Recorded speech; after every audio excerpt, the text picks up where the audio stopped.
Rima Hassan porte plainte contre Arthur après que celui-ci l'ait traité d'antisémite. Alors, on va voir ça. Rima Hassan, elle en prend plein la gueule en ce moment. Donc, Rima Hassan, c'est une militante palestinienne, donc évidemment pro-palestinienne, qui justement se fait clasher parce que comme elle est en France et qu'il y a une forte proportion à ne pas soutenir la Palestine en France, du moins dans les médias et puis dans l'élite politique, eh ben, elle se fait taper dessus.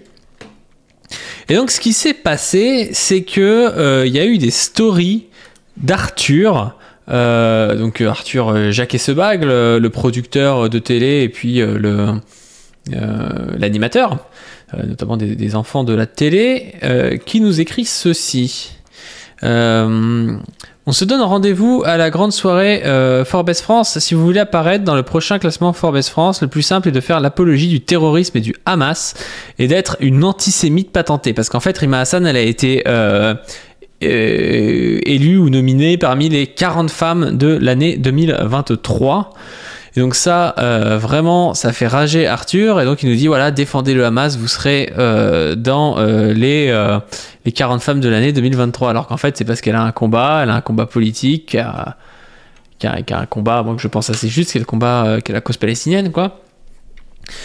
Vous pouvez demander à Dominique Busseau, c'est le meilleur moyen d'être invité, mise à l'honneur à la soirée du 28 mars 2024 au Ritz Paris. Ce qui est ouf, c'est que ce type nous explique qu'en gros, les pro-palestiniens sont vachement avantagés par tout ce qui est élite, médias, politique et tout. Enfin, c'est un peu ridicule, quoi. C'est un peu ridicule, on voit bien en France, mais même dans les pays occidentaux en particulier, qui soutiennent les pays impérialistes. Qui sont des pays impérialistes plutôt, ces pays-là soutiennent plutôt Israël contre la Palestine. Ne soyez pas étonnés d'y voir l'antisémite Rima Hassan mise à l'honneur parmi les 40 femmes de l'année 2023. L'antisémitisme et l'apologie du terrorisme sont les nouveaux symboles de réussite chez Forbes. Donc, le tweet aussi nous dit, le même Arthur qui venait sur France Inter nous expliquer la voix tremblotante qu'il y avait trop d'antisémitisme et qu'on devait tous s'aimer. En réalité, un petit calomniateur aux méthodes de fascistes. Plein soutien à Rima Hassan, évidemment. J'espère qu'il ira devant le tribunal. Donc, il nous dit aussi, non, c'est la même chose. C'est la même chose. Donc, ça, c'est un tweet qui dénonce la même chose. Il y a Rima Hassan, du coup, qui a qui a dit qu'elle allait engager des actions judiciaires contre Arthur pour diffamation. Et c'est le maître, je crois qu'il s'appelle Yacine Bouzrou, oui c'est ça, qui avait aussi défendu, je crois, la mère de Naël, si je me souviens bien, qui défend et qui représente Rima Hassan. Donc, suite à la publication Instagram de l'humoriste Jacques Essebag, surnommé Arthur, Rima Hassan a décidé de déposer plainte pour dénoncer ces faits de diffamation ayant pour elle des répercussions importantes. Toutes les actions judiciaires utiles seront engagées dans son intérêt pour dénoncer les faits de nature à porter atteinte à son image et à sa réputation. Et donc ça, c'est un communiqué de presse dans l'intérêt de Rima Hassan par Yacine Bouzrou le 31 janvier 2024. Donc il y a Le Média qui a fait une petite émission avec Rima Hassan justement, qui parle de tout ça, que je vous invite à aller voir. Accusé d'antisémitisme, pourquoi je porte plainte contre l'animateur Arthur. Ça dure 13 minutes, en vrai c'est pas mal du tout. Moi je l'avais vu pas sur le site direct, mais je l'avais vu sur YouTube. On peut mettre un petit peu le début de l'interview. Même je peux commenter des posts des uns et des autres, dire que je suis en désaccord sur le fond, mais utiliser son influence, sa stature, parce que c'est de ça dont il est question, parce que au fond, il s'agit de délit. Si il considère que je suis véritablement antisémite, il considère que je fais véritablement l'apologie du terrorisme, on pourrait se dire que Arthur irait jusqu'à saisir les autorités de judiciaires de notre pays, puis s'en remettre à l'état de droit. Or, c'est toujours pareil avec les mecs qui te diffament. C'est sûr que si elle représente un danger, s'il y a vraiment quelque chose, pourquoi est-ce qu'il ne va pas aller vraiment engager des poursuites pour arrêter une antisémite, pour arrêter quelqu'un qui serait d'un danger terroriste ou quelque chose comme ça? Mais non, il va juste en fait la salir, quoi. Et en la salissant, il lui donne juste un espèce de déshonneur auprès de sa grosse audience, parce qu'il a une grosse audience. Arthur, c'est un peu dégueulasse, quoi.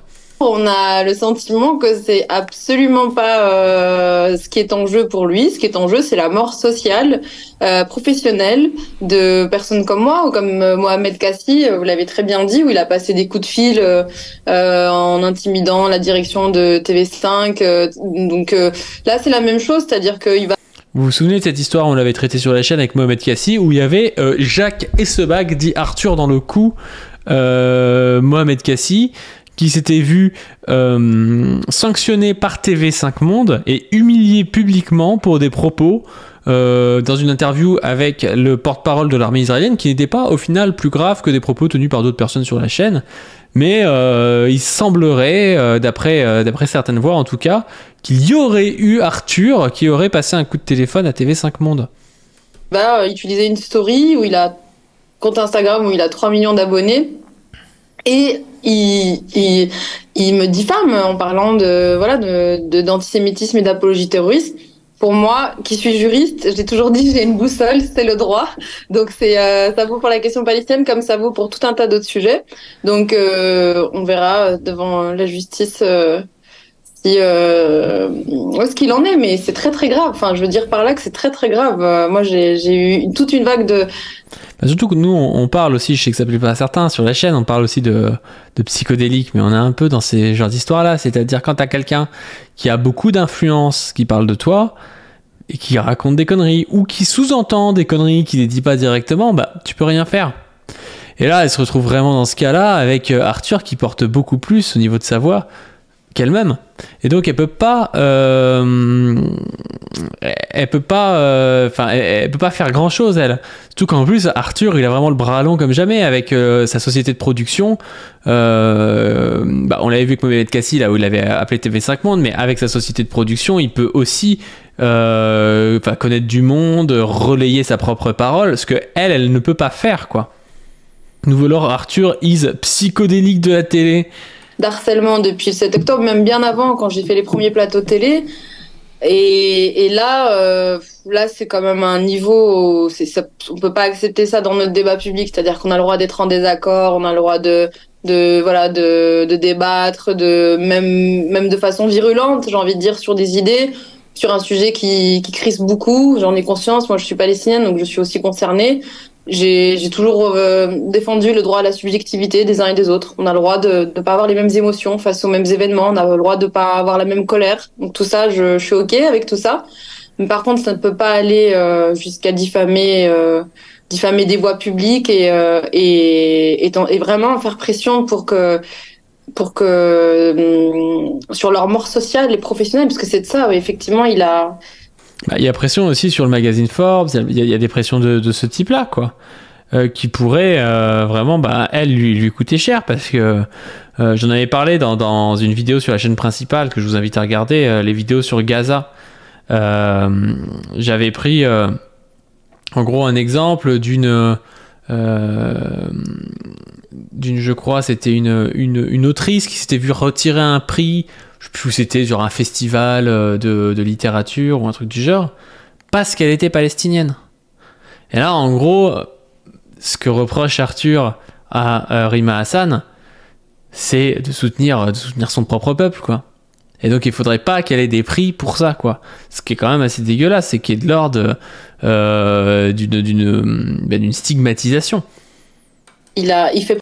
Elle est là, la vraie cancel culture, elle a jamais été ailleurs. Non, mais c'est exactement ça.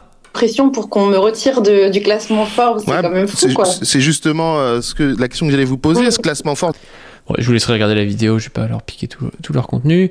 Elle avait aussi fait une interview là sur Backseat. Rima Hassan porte plainte contre l'animateur Arthur. Elle nous explique pourquoi.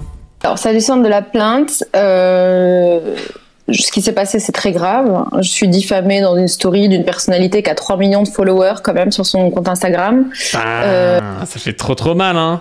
Après, il va peut-être lui proposer un resto. Amour, bière et câlin et resto. Je suis une petite personnalité publique, mais n'empêche que j'ai une parole publique sur plusieurs sujets, la question des migrations, la question palestinienne, et que je suis diffamée pour antisémitisme, apologie de terrorisme, et surtout, il y a une tentation l'idée, c'est de tuer les Palestiniens socialement et médiatiquement aussi. Professionnellement. Oui, professionnellement aussi, parce que là, ce qui est cité dans la story, c'est... Bah, y a ça, ouais. C'est-à-dire que t'es palestinien, tu veux lutter pour ton peuple, jusqu'au bout, on va te casser les couilles, quoi. On va te poursuivre jusqu'à un pays qui n'est pas le même pays, pour des trucs que tu n'as pas fait, mais tu pourras pas te défendre parce que t'auras pas la même portée médiatique. C'est ça qui est dégueulasse. Il faut retirer Rima du classement Forbes. Parce que c'est ça, voilà, c'est ça, manifestement, qui dérange, c'est que du coup, qu'on arrive à cette sphère-là aussi pour nous d'influence, parce que voilà, j'ai été classée dans les 40 femmes les plus, pas les plus influentes, mais qui ont fait l'année 2023. Donc, je porte plainte parce que c'est inacceptable, parce que si on... Alors, s'agissant de la plainte... Donc voilà, soutien total à Rima Hassan, soutien total à elle. En tout cas, j'espère que vous aussi vous la soutiendrez. Vous pouvez lui envoyer un petit message. En général, ça fait toujours plaisir, même si elle vous répondra peut-être pas. Mais en vrai, elle va en avoir besoin. Et je rappelle que le conflit n'est pas terminé, même si on en parle moins. On en parle moins sur la chaîne, mais on en parle surtout moins à la télé. Tout ça, ça veut pas dire que ça n'existe plus.